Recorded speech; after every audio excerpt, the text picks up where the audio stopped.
And Utah saw significant snowfall this winter, but this week's warmer temperatures and spring snow melt underway has led to Utah's Department of Transportation to close down major roadways because of unpredicted avalanche concerns. Yeah, one of these being Highway 210 along Little Cottonwood Canyon. That's the only road to get to Alta and Snowbird ski areas, and it's expected to stay closed until Friday. That's leaving skiers and snowboarders up at the mountain until temperatures cool down. Usually a fantastic day if you're heading to either of those places, fantastic spots.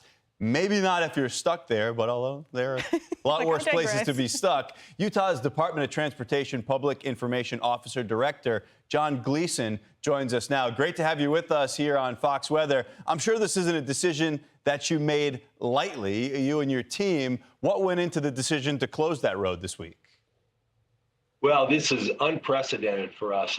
The Little Cottonwood and Big Cottonwood, we've seen extended closures for about the last 2 weeks. And really, all winter long, we've had more than 30 closures in Little Cottonwood, which usually averages about 12 per season, and Big Cottonwood, several there as well. It's the wettest winter season that we've ever had. We have almost 900 inches at Alta Ski Resort.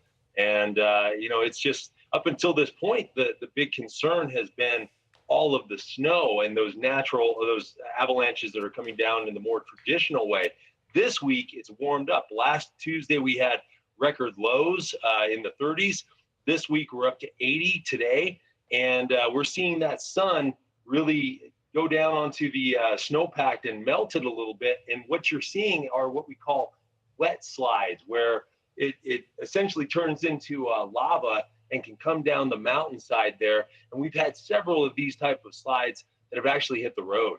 Wow. And you talked about how unprecedented it was to shut down this major roadway. Any other roadways that you're worried about at this point in time? Well, really the focal point right now are these two roads, Big and Little Cottonwood Canyon. And they hold four of our most, biggest ski resorts, with Alta, Snowbird, and Little Cottonwood, and then Brighton and Solitude and Big Cottonwood. So there's a lot of people that want to get up there, and unfortunately, we always have to make sure that we're considering safety, public safety, and keeping the people that are traveling through those areas safe. And we have to prioritize that over convenience. And it can be a frustrating thing when you planned your week or taking off time to get up and ski or snowboard or just outdoor recreate. And, unfortunately, there's not a lot of people that are going to be traveling up or down the canyon, at least for the next day or two, until temperatures cool down. Yeah, it is what it is, with safety being what's most important here. You mentioned that number, 900 plus at Alta. It's been such a ridiculous ski seeing. It really has. The only fly in the ointment, I guess, is transportation issues to and from the mountain at times, and also some of the wind that's come with the big time snow events. But what you mentioned is very interesting. I think for a lot of people, not really considering how wild these temperature swings have been. You mentioned that difference between a wet avalanche and what I think most people would think of as just a dry avalanche or a regular old avalanche, which you would see in some of the video. For drivers, what do they need to be most concerned about at this point in the season, particularly when you've had this banner snowmelt? Are both still possible, or is it really just those wet avalanches at this point? No, absolutely. Both are still possible, because the snowpack, we have just up until we had a major snowstorm, one of the biggest of the season, just a week ago. And so there's a lot of snow up there. And now, the concern becomes if we're hitting 80 degrees down here in the Salt Lake Valley, then eventually that snowpack, it's going to melt, and you could see potential of mudslides and flooding.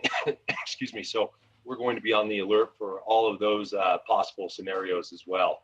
Yeah, and as we talked about, there are certainly a lot worse places to be stuck. It is an unfortunate scenario, but getting those folks down the hill safely is what's most important. Utah DOT Public Information Office Director John Gleason, thanks for taking the time to talk with us here on Fox Weather.